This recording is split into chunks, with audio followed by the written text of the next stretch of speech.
Assalamualaikum warahmatullahi wabarakatuh. Perkenalkan, nama saya Steven Khodat Utama dengan NIM 073202063 dari Prodi Teknik Pertambangan kelas B.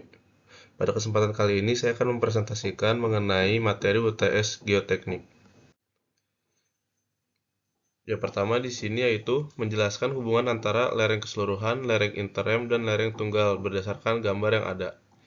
Yang pertama, lereng keseluruhan atau overall slope angle, yaitu adalah sudut kemiringan garis imajiner yang menghubungkan titik tertinggi atau pit crest dengan titik terendah atau toe of slope dari keseluruhan lereng tambang. Lereng keseluruhan ini memberikan gambaran umum tentang kemiringan keseluruhan tambang. Lalu yang kedua ada lereng interrem atau interrem angle, yaitu adalah sudut kemiringan permukaan antara dua rem atau jalan masuk ataupun keluar tambang, dan lereng ini penting untuk memastikan kendaraan dan peralatan berat dapat bergerak dengan aman di dalam tambang.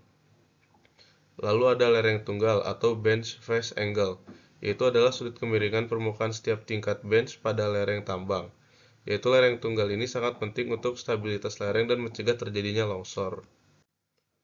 Jadi hubungan dari ketiganya yaitu sudut lereng keseluruhan, sudut lereng antarrem, dan sudut lereng tunggal ini saling berkaitan erat dalam desain lereng tambang terbuka.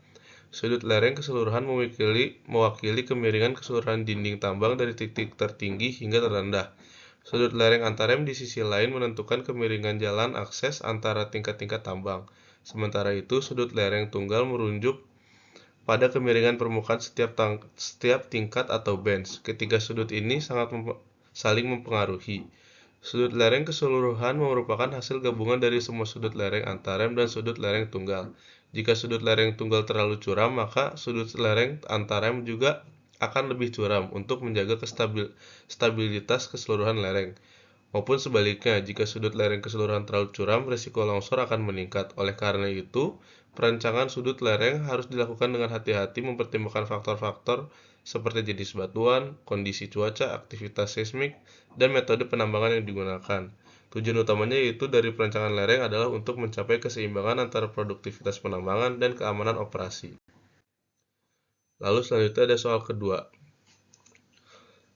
yaitu di sini akan menjelaskan mengenai rekaman pemboran inti batuan dan menjelaskan jenis-jenis potensi longsor pada tambang terbuka. Yang pertama di sini adalah rekam bor inti. Rekam bor inti adalah dokumentasi terperinci dari sampel batuan yang diambil dari bawah permukaan bumi melalui proses pemboran. Sampel batuan ini bisa disebut inti batuan memberikan informasi yang sangat berharga tentang susunan lapisan batuan, jenis batuan, struktur geologi, dan kandungan mineral di bawah tanah. Rekaman ini berisi data-data seperti kedalaman, deskripsi batuan, foto inti, dan hasil uji laboratorium. Informasi ini sangat krusial dalam berbagai bidang, termasuk eksplorasi mineral dan minyak bumi. Perencanaan konstruksi dan studi lingkungan melalui analisis rekaman bor inti, para ahli geologi dan teknik dapat memperoleh pemahaman yang lebih mendalam tentang kondisi bawah permukaan, sehingga dapat mengambil keputusan yang lebih tepat dalam berbagai proyek. Singkatnya, rekaman bor inti ini adalah jendela kita untuk melihat ke dalam bumi. Lalu di sini ada jenis-jenis longsoran tambang terbuka. Yang pertama itu ada longsor baji, yaitu merupakan jenis gerakan tanah atau batuan yang terjadi ketika massa material bergerak keluar dari lereng dalam bentuk baji. Hal ini terjadi karena adanya dua atau lebih bidang lemah, seperti rekahan ataupun bidang perlapisan yang berpotongan, membentuk sebuah bentuk baji. Tekanan yang bekerja pada baji, baik dari berat material itu sendiri atau beban tambahan, akan menyebabkan baji tersebut meluncur keluar dari lereng. Yang kedua ada longsor bidang atau plate failure, yaitu adalah jenis gerakan tanah atau batuan yang terjadi ketika massa tanah atau batuan bergerak meluncur sepanjang bidang lemah yang sudah ada sebelumnya. Bidang lemah ini bisa berupa bidang perlapisan batuan, zona rekahan, atau permukaan kontak antara batuan yang berbeda. Lalu yang ketiga ada longsor putar atau circular failure, yang umumnya terjadi pada material yang lebih lemah atau pada lereng tanah daripada lereng batuan. Longsor ini melibatkan pergerakan material secara melingkar dan sering terjadi pada lereng yang sangat tinggi ataupun curam dengan lapisan tanah yang tebal. Lalu ada longsor guling atau toppling failure, yaitu adalah jenis gerakan tanah atau batuan yang terjadi ketika suatu blok batuan atau tanah berputar ataupun terguling ke bawah lereng.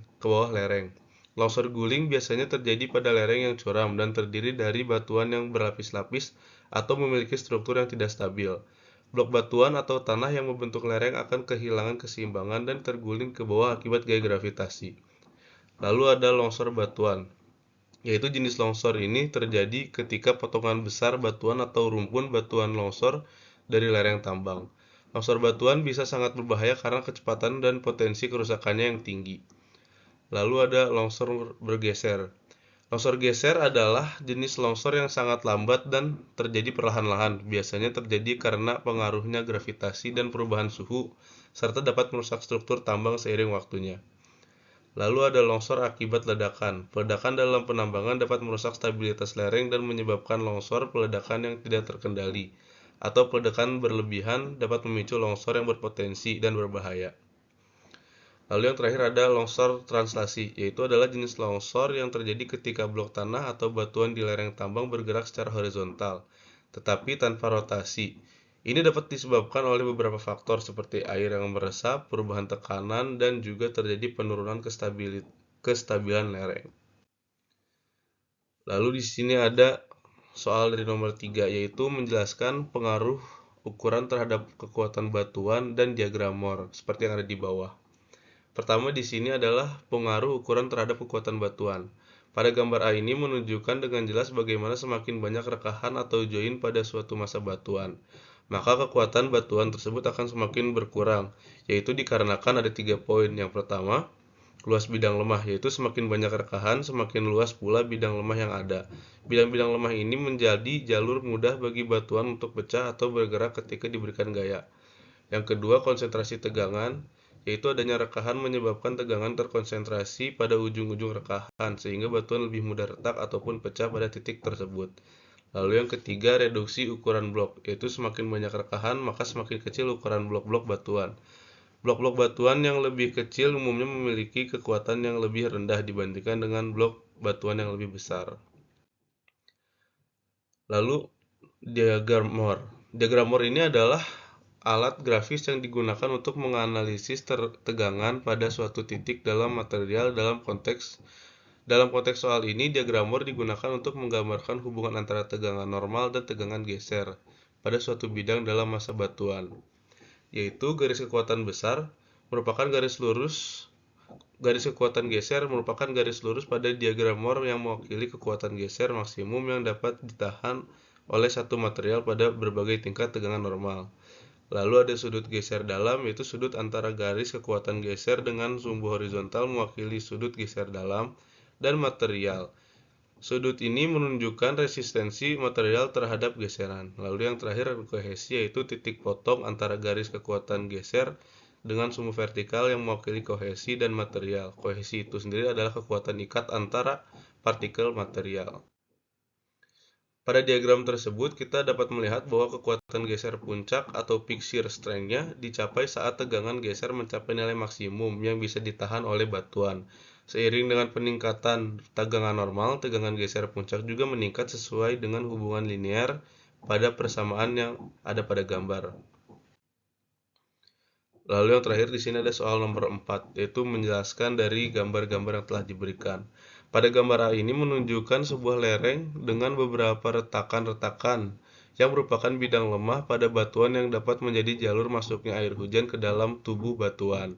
Air hujan yang memasuki melalui retakan ini akan terakumulasi di bagian bawah lereng, meningkatkan tekanan air pori pada batuan, sehingga peningkatan tekanan air pori akan mengurangi kekuatan geser batuan, sehingga meningkatkan potensi terjadinya longsor. Lalu pada gambar B, yaitu membandingkan antara dua jenis batuan, yaitu batuan berpori atau porous rock dan batuan yang banyak mengandung rekahan atau jointed rock.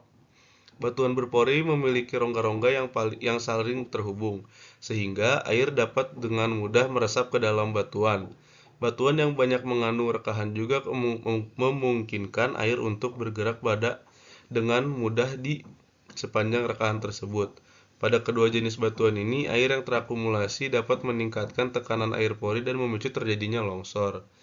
Lalu pada gambar C menunjukkan pengaruh sesar terhadap aliran air tanah. Sesar merupakan bidang lemah yang terbentuk akibat pergeseran batuan. Sesar dengan permeabilitas tinggi atau high conductivity akan menjadi jalur aliran air tanah yang baik. Air tanah akan mudah bergerak melalui sesar ini dan dapat terakumulasi pada bagian bawah lereng. Sebaliknya, sesar dengan permeabilitas yang rendah atau low conductivity akan menghambat aliran air tanah. Lalu di sini ada soal nomor 4 yang bagian B, yaitu menjelaskan mengenai longsoran busur. Pada gambar yang pertama di situ ada fully drained slope, yaitu pada kondisi ini lereng tidak memiliki pengaruh air permukaan. Air tanah bebas mengalir keluar dari lereng sehingga tekanan air pori dalam tanah relatif rendah. Dan kondisi ini umumnya paling stabil karena tidak ada tambahan beban air yang menekan lereng. Lalu yang kedua itu surface water 8 kali slope height behind toe of slope, yaitu air permukaan yang berada pada jarak 8 kali tinggi lereng di belakang kaki lereng menambah beban air pada tanah, tetapi efeknya tidak terlalu signifikan pada kestabilan lereng dibandingkan dengan jarak yang lebih dekat. Lalu yang ketiga surface water 4 kali slope height behind toe of slope, yaitu lereng dengan permukaan udara atau permukaan air setinggi 4 kali tinggi lereng di belakang lereng kaki. Air yang lebih tinggi meningkatkan tekanan pori dan mengakibatkan kecenderungan longsor busur. Lalu di sini ada surface water 2 kali slope height behind toe of slope, yaitu air permukaan yang lebih dekat atau 2 kali tinggi lereng di belakang kaki lereng memiliki pengaruh besar terhadap kestabilan lereng, karena tekanan air pori di sekitar lereng lebih tinggi, membuat lereng lebih mudah longsor. Lalu yang terakhir ada saturated slope subjected to heavy surface rechange, yaitu pada kondisi ini lereng jenuh oleh air dan terdapat banyak air di permukaan belakang kaki lereng. Tekanan air pori dalam tanah ini sangat tinggi sehingga mengurangi kekuatan geser tanah dan meningkatkan potensi longsor yang besar. Kondisi ini juga sangat kritis karena beban air yang besar akan mendorong massa tanah untuk bergerak. Sekian presentasi dari saya, mohon maaf bila ada kesalahan. Wassalamualaikum warahmatullahi wabarakatuh. Terima kasih.